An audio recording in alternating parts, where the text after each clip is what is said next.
Assalamualaikum warahmatullahi wabarakatuh. Kita bertemu kembali pada latihan fisika untuk pertemuan ke-8, chapter ke-8. Kita masih melanjutkan pembahasan soal-soal pada teori relativitas. Semoga kita selalu diberikan kesehatan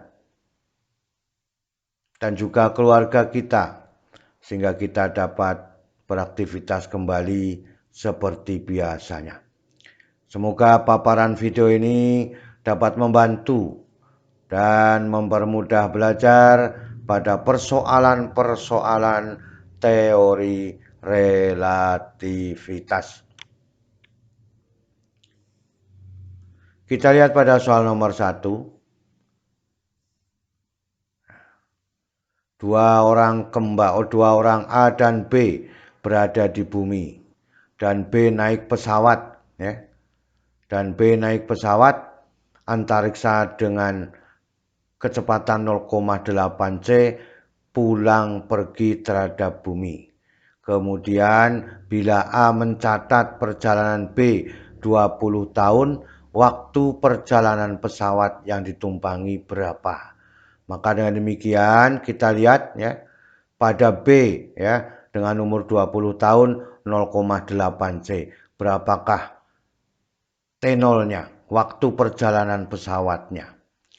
Nah, ini adalah tetapan gamanya, tetapan transformasinya, maka 0,8 dikuadratkan 0,64. C kuadrat adalah dibagi dengan C kuadrat 1, maka tinggal akar 0,36.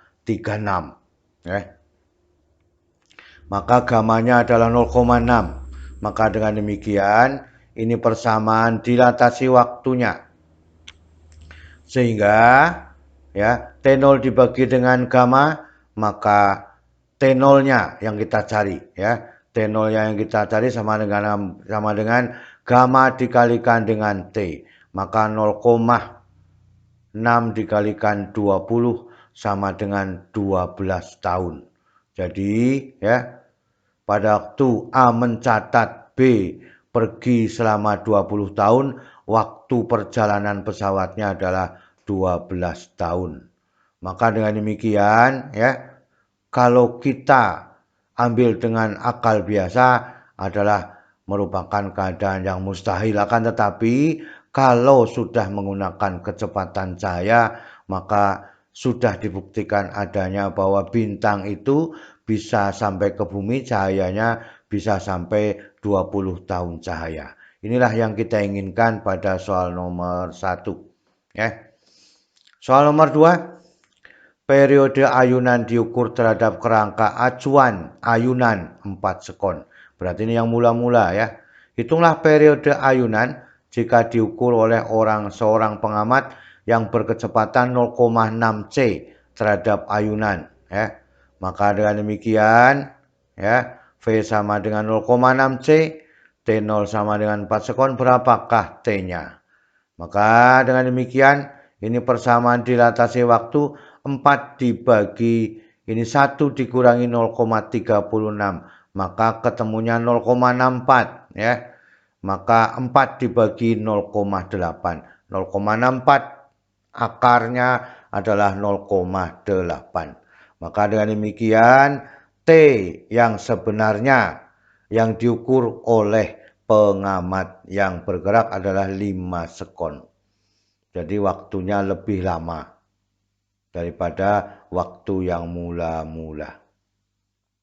Soal nomor 3. Periode sebuah getaran atom adalah 20 detik diam di laboratorium. Berapakah periodenya ketika bergerak dengan kecepatan 0,5 akar 3 c?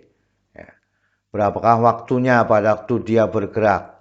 Maka dengan demikian ini 0,5 akar 3. Kita lihat gamanya sama dengan akar 1 dikurangi 0,5 akar 3 c kuadrat. C kuadrat dibagi c kuadrat. Ini dikuadratkan. Ini setengah akar 3. Maka ketemunya 3/4. maka 3/4. Maka 1 dikurangi 3/4, seperempat. Maka dengan demikian gamanya adalah akar 0,25 atau akar 0,5. Jadi kalau 0,5 akar 3C hasilnya 0,5. Begitu sebaliknya. Maka dengan demikian T sama dengan T0 dibagi akar 1 dikurangi V kuadrat per C kuadrat menjadi T0-nya yang kita cari sama dengan gamma dikalikan dengan T, maka T0-nya sama dengan 0,5 kali 20 menjadi 10 detik. Menjadi 10 detik. Maka dengan demikian inilah yang kita inginkan pada soal nomor 3 T0-nya ketemunya adalah 10 detik karena apa? Waktunya lebih lama ini 20 Maka dengan demikian menjadi 10 detik. Soal nomor 4. Sebuah pesawat ruang angkasa mengitari bumi dengan kecepatan 0,8 C sambil memancarkan sinyal ke bumi. Sinyal diamati dari bumi memiliki periode 12 menit. Jika C adalah kecepatan cahaya di udara, hitunglah periode sinyal sebenarnya. Berarti ini kalau diamati dari bumi, berarti nilainya T di sini, Maka ini adalah 0,8 C. Maka dengan demikian, V sama dengan 0,8 C, T-nya 12 menit. Berapakah T0-nya? Maka inilah perhitungannya pada tetapan transformasi sehingga ketemunya akar 0,36, maka dengan demikian 0,6. Maka T ini adalah persamaan yang sudah biasa pada dilatasi waktu sehingga T0 sama dengan gamma dikalikan dengan T, maka 0,6 kali 12 sama dengan 7,2 menit. Jadi waktu mula-mula adalah 7,2 menit dari waktu yang diamati oleh orang yang ada di bumi. Itu pada soal nomor 4 yang dicari adalah T0-nya. Kita lihat pada soal nomor 5. Seorang ilmuwan hendak melakukan penelitian di sebuah planet baru. Jaraknya berapa? 12 tahun cahaya dari bumi. Ia melakukan perjalanan pulang pergi dengan pesawat antariksa berkelajuan 0,8 C.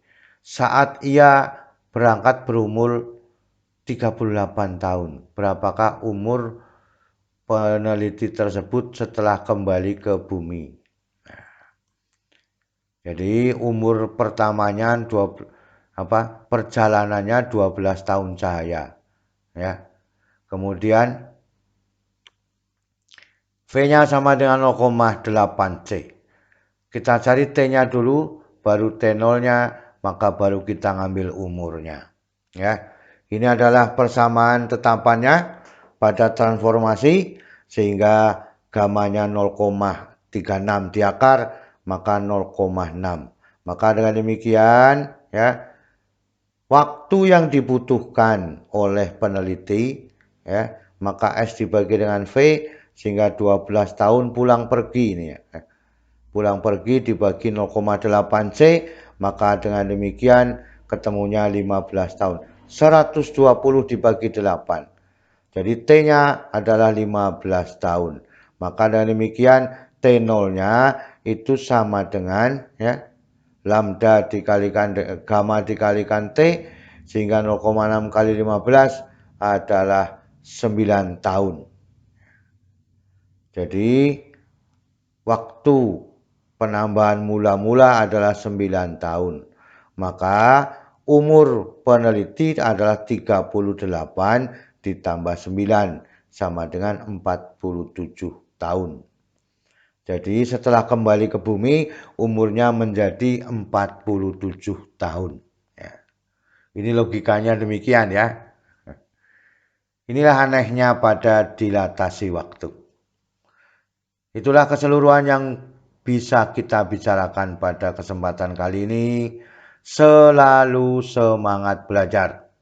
Terima kasih. Wassalamualaikum warahmatullahi wabarakatuh.